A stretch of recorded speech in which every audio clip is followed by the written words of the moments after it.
So we're doing the Sailing the Seven Seas, which is about discovering the personal and community well-being of our souls. And this is the handout. Does anybody need one of these? We have some available if you just raise your hand.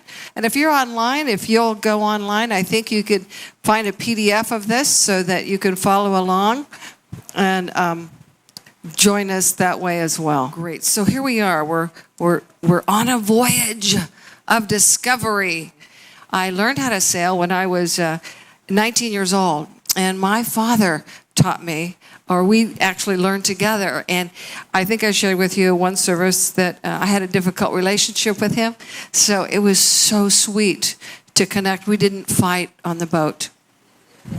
You know those places, that are difficult times with people, but you go in a certain environment and there's just connection and harmony, and so that's where you want to be with those people, right? So let's go sailing, Dad. Okay, let's do that. Yeah. So I got to do that same voyage with my son, who is 25, and he's now a certified sailor as well, when we lived in Santa Barbara. So beautiful. So I want to share with you a poem by Rumi. How many of you know Rumi or love Rumi? Yeah, a handful of. So you know this one already. I'm just reminding you of it, and it fits well in our voyage. It's called The Guest House. This being human is a guest house. Every morning, a new arrival, a joy, a depression, a meanness. Some momentary awareness comes as an unexpected visitor. Welcome and entertain them all, even if they are a crowd of sorrows who violently sweep your house empty of its furniture. Still, treat each guest honorably. He may be clearing you out for some new delight. The dark thought, the shame, the malice, meet them at the door laughing, and invite them in. Be grateful for whatever comes, because each has been sent as a guide from beyond. Isn't that beautiful? What a beautiful testimony to really recognizing that life is for us. We can use every experience that comes our way to welcome it, that there is some gift here that I can't see with my human eyes. But somehow, if I truly believe, if my belief system lives in the arena that the world is for me, that I will find a blessing in it. Yes? Yes. So here we are, we're sailing, and sometimes we can't do anything about the wind, but we can change how we set our sails. Yes? Yes. We can't do anything about the wind. We can't do anything about this doggone heat. Right? Feels like it. I mean, there are strategies, I mean, I've done my share of looking for those. But it does remind me, thinking of feeling that we can't manage it. There's the story of this little girl who goes to church. And I grew up in the Southern Baptist Church, so I heard this story way back when. And she's got just so much energy, and she's sitting in the back, and she sees someone like, Mahi singing, gorgeous man, and she wants to see him. So she stands on her chair, and she's looking, and, the people behind are not appreciating it. So her mother says, "You need to sit down, darling. You need to sit down." So little time goes by, and she starts standing up again, and this goes back and forth, sit down, please, sit down, sit down. And pretty soon the mother just pushes on her head, "Sit down," right? Holds her there. And so she's sitting there pretty long, and pretty soon a big smile comes on her face. And her mother looks at her and she says, "Mom, I might be sitting down on the outside, but I'm standing up on the inside." That's what we could do, right? We can't always do anything about life and how it's showing up, but we can stand up on the inside. We can trust and know that something is greater than ourselves that will help us through this experience. So last week we talked about the line. Remember we talked about being above the line or below the line? Do you remember that? Yes? Yes? Good. Well, I didn't bring the video again, so you could go back and look at that if you didn't see it. But I'll just briefly describe it to you. So the idea is, am I living above the line? And above the line, there's a line just on the paper, is curiosity, is openness, is creativity, is beauty, is innovation, and it's cooperation. And I am committed to learning. That's the energy. And when people are above the line, they believe that learning and growing are more important than being right. Yeah. And they believe that all people in all circumstances are their allies, that somehow they are the welcomed guest, that somehow, if they're in their life, that they can befriend them.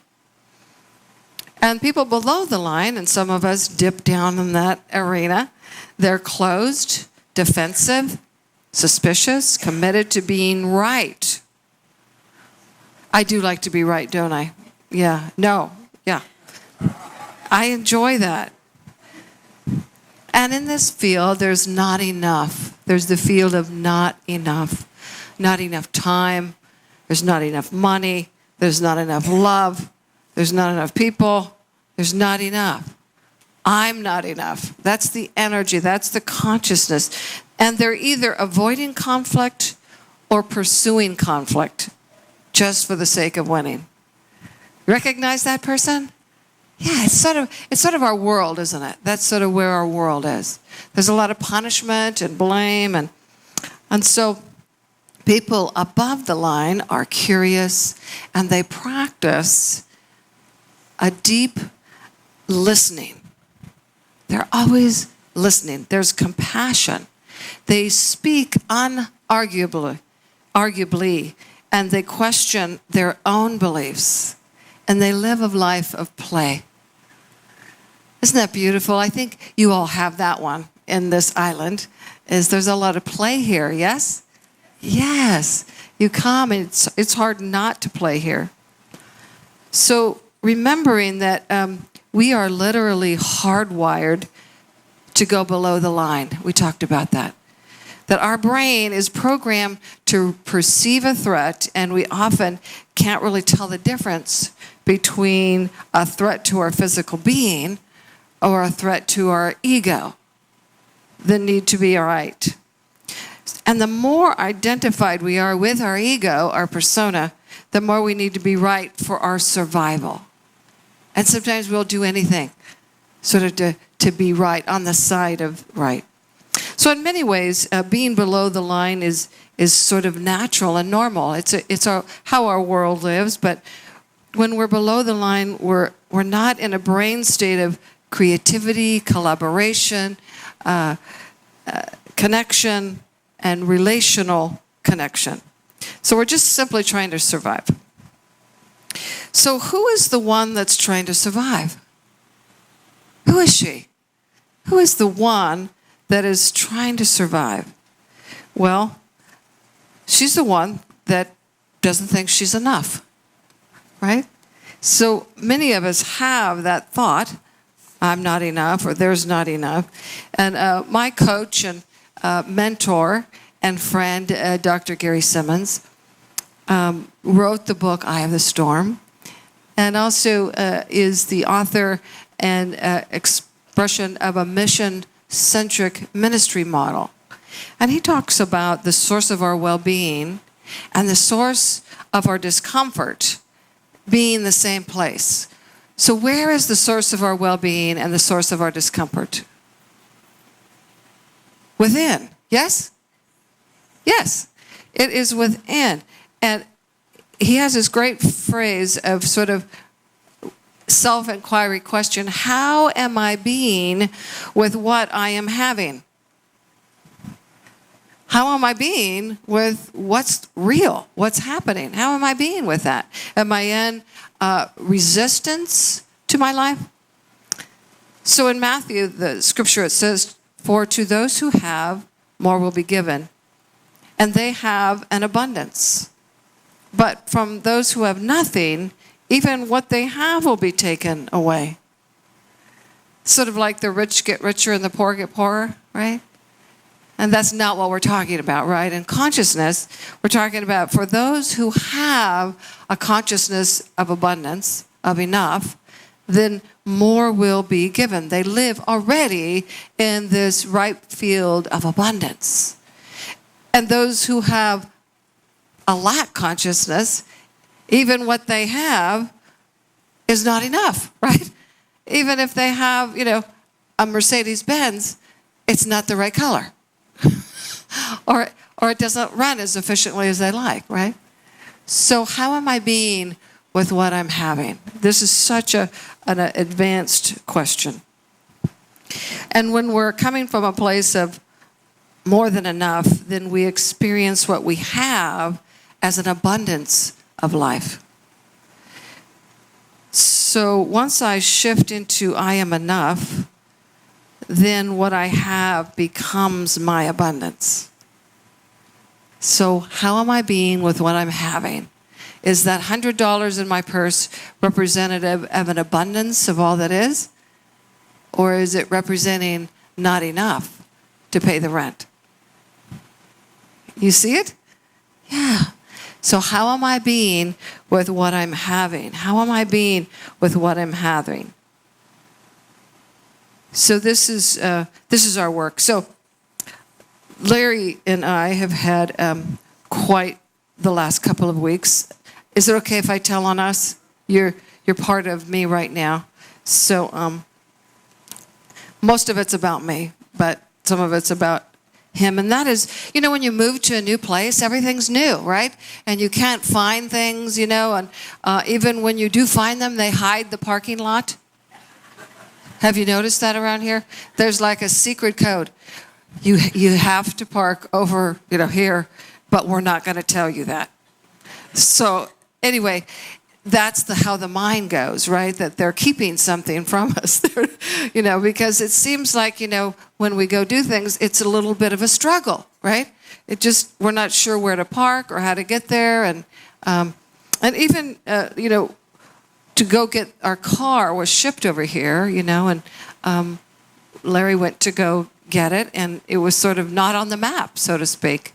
And so anyway, there's just been a variety of those things. They're not big. They're just all the little things in life that sort of make us frustrated. And one of those was that we have an electric car. Yes, right? That was our commitment to the planet and the climate change and all of that was to get an electric car. So we did. And that's the only car we have. And so we came over here expecting you all to have thousands of plugs. And you just don't. I'm just telling you right now. So anyway, Larry's been all over this town looking, and most of them don't work. So we're on a mission to get those things working. And I met Howard, who used to be on your board, and he works for the energy company here. And he's on our side, darling. He's for us. He's going to find those plug-ins. And we will then be able to continue our driving around. So it's, we're laughing, but I'll tell you, when you can't find what you need, and when you do find it, it's not working over and over again, what do you feel? Frustrated. Yeah, there's one presence, one power, but we can't find it, right?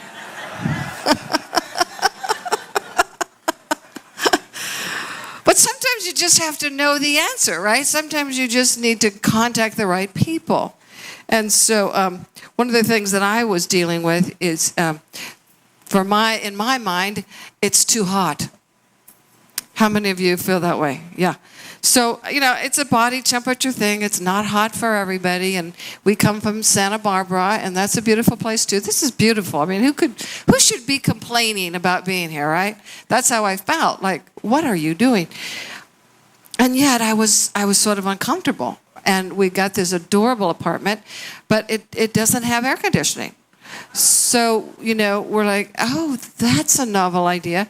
So one of the fans was not working. So it was my mission to get that stuff working. And that took over 2 weeks. Anyway, it's a big story, but it's very boring, I know. But what it did, it sort of sent me into there's not enough.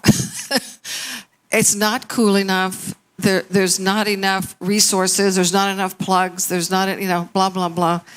And so Carlos was, my job on Friday is to write the talk. And so I stay home and do that. And my husband gave me the job. Since you're home, would you be home and let Carlos come in and install the new fan? Yes, that's easy. I could do that.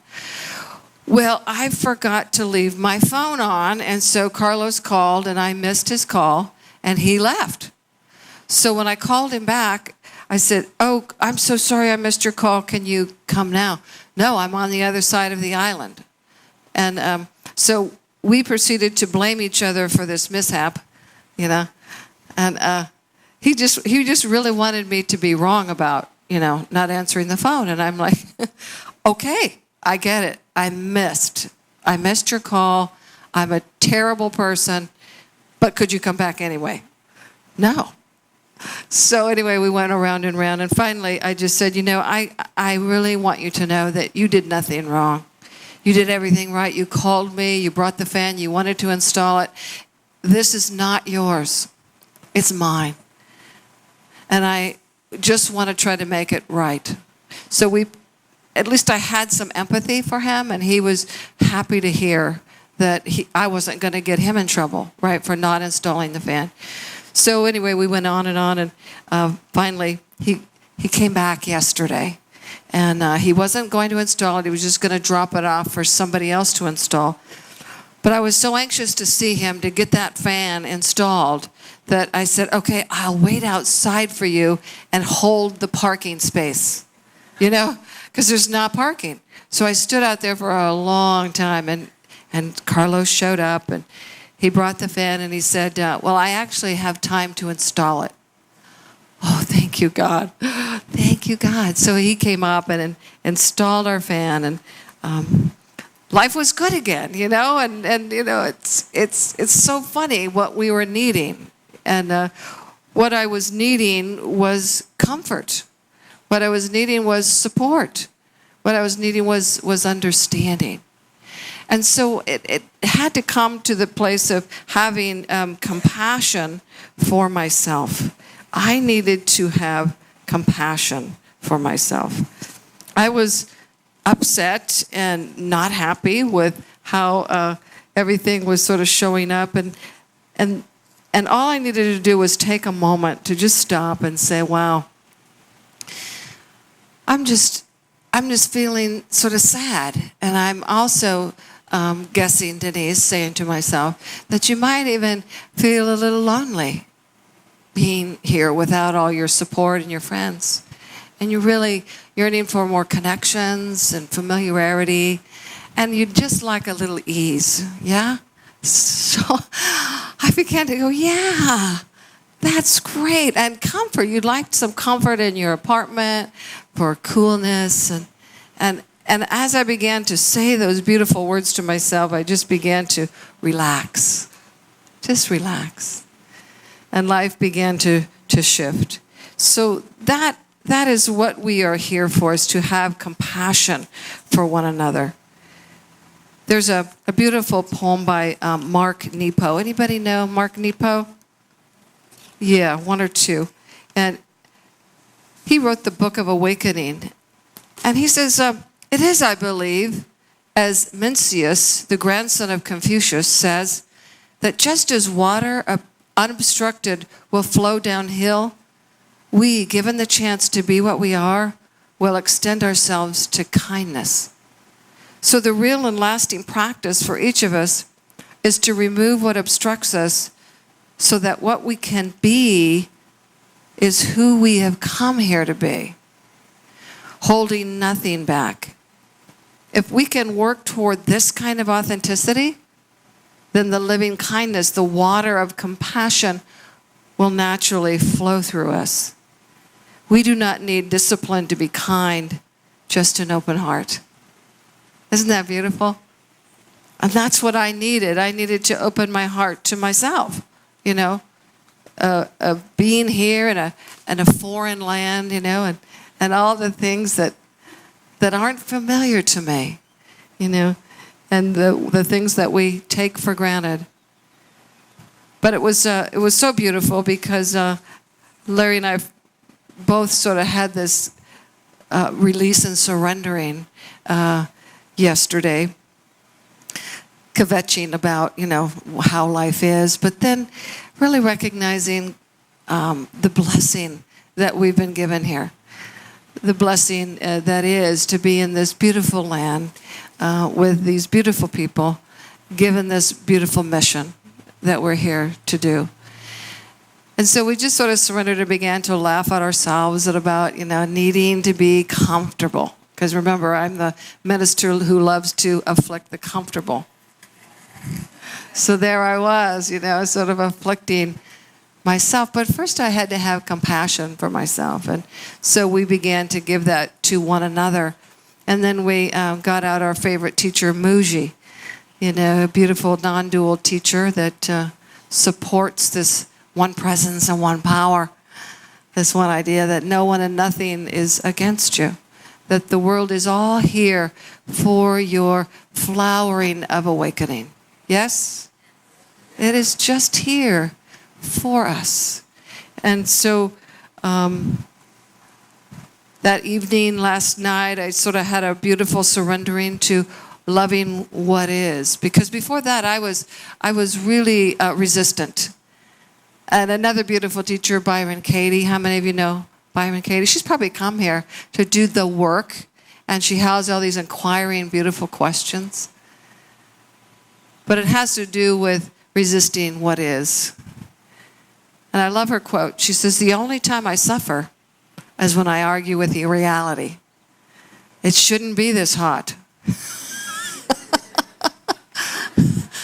Right?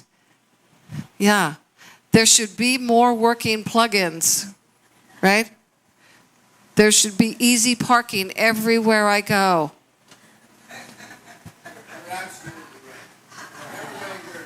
Okay, but when I argue with reality, it puts me in a state of suffering. It's against me. It's somehow that, I can't use this. And I show up as a person I don't want to be. Yes? Yes. That's not who I came here to be, irritated and frustrated and confused, right? I didn't want to be that person. So I need to have some self-compassion when things aren't quite going my way, and even do some self-inquiry. So who's the one who's feeling against you?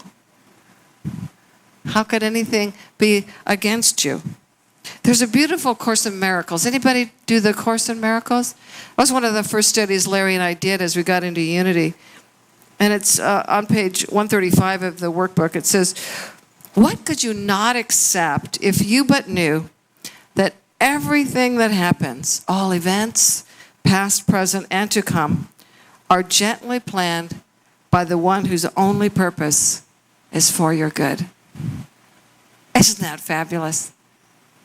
So if I really believe that no one and nothing is against me, if I really believe that everything is planned for my good, then I could just surrender into this hot state, right? I could just surrender into driving around the parking lot 3 times and not feeling annoyed. Could just be present to the reality of life. Isn't that easy? There's the ease I was looking for, right? So I was looking for the ease to come out there. How are you being with what you're having? I wanted it easier out here versus in here. You see that shift? Oh my gosh. And what the beautiful part about that, I can't do anything about the parking. Right? But I can do everything about how I see the parking. That not everybody is against me, but by not having my own personalized plate. I love it here. You all have a parking place just for me. And I don't know if you know this, but they don't have that everywhere I go. Thank God. So we are in this beautiful place of compassion, building compassion to have the 7 C's. And that first begins with us, having compassion for self. And when we have compassion for self, then it's so much easier to have it for others. And then our spiritual community. The world is so empty if one thinks only of mountains, rivers, and cities. But to know someone here and there who thinks and feels with us, and who, though distant, is close to us in spirit, this makes the earth for us an inhabited garden. So we can shift from the desert or the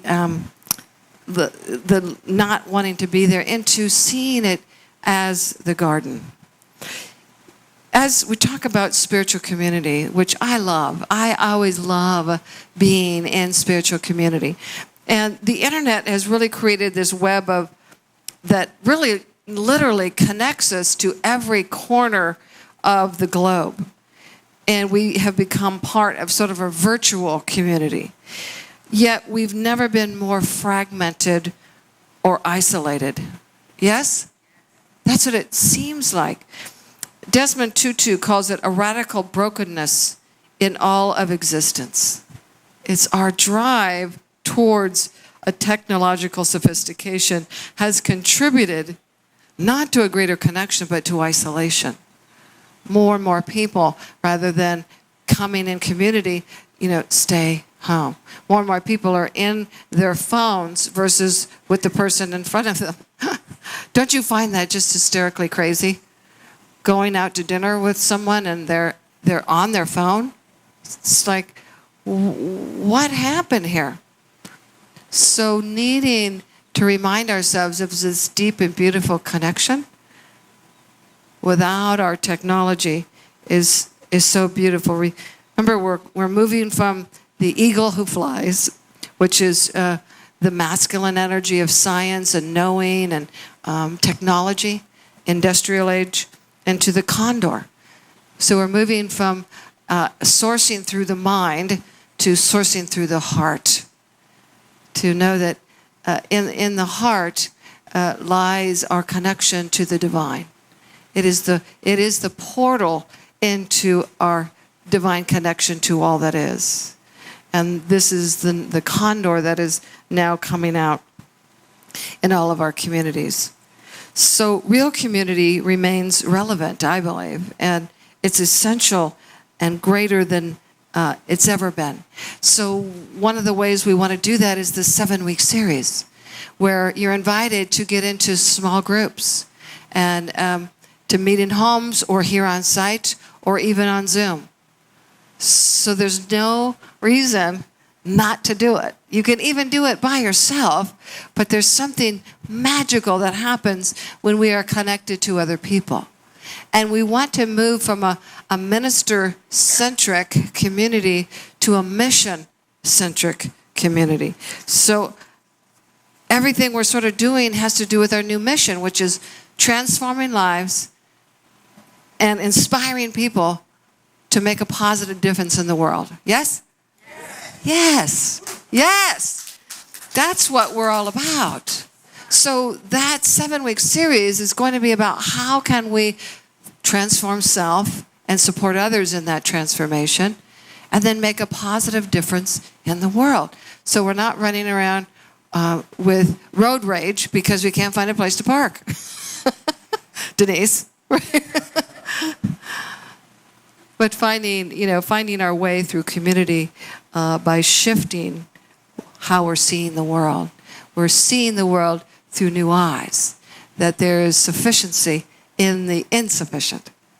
That there is a land of good and plenty. There was a candy there that we used to have, Good and Plenty. Remember those? Yeah. Larry did a talk one time and gave a box of those out to everybody. I should have done that today.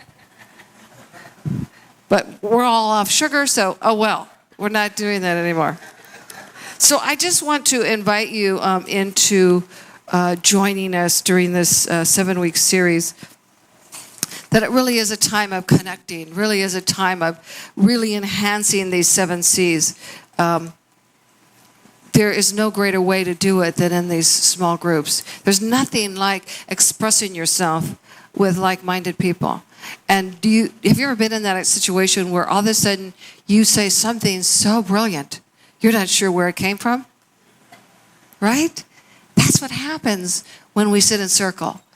That, wow, some intelligence comes in through us, and we can hear and see ourselves in a whole new way. And we don't get to do that here. Sundays are about celebration and worship and singing. It's a different experience. Beautiful, and yet it doesn't go deep. That's what we're looking for. The 7-week series, we're going to go deep. We're going to look at these transforming principles through the eye of the storm and how to walk through a storm and not hurt anyone and even ourselves, right? And not be diminished by the world, right? So that I can be the I am of the storm, that I could be the God is, I am, even in that time of trial and tribulation, even in the midst of a seeming chaos, confusion, or war, that something greater wants to be birthed, and I want to be that non-anxious presence. Yes? Yes. So let us pray. So we thank you, Spirit, for this union of hearts, for this spiritual community, for our unique way of expressing you through this ministry. We are so grateful for the facilitators that are coming forth to create the field in order for these small groups to happen, so we may have this experience of sailing the 7 seas. Thank you, Spirit, for each one here today that is hearing these words, that is part of transforming lives and inspiring people to make a positive difference in the world. We are grateful, we are blessed, and we are ready. And so it is. Amen. Great. Thank you for being here today. God bless you.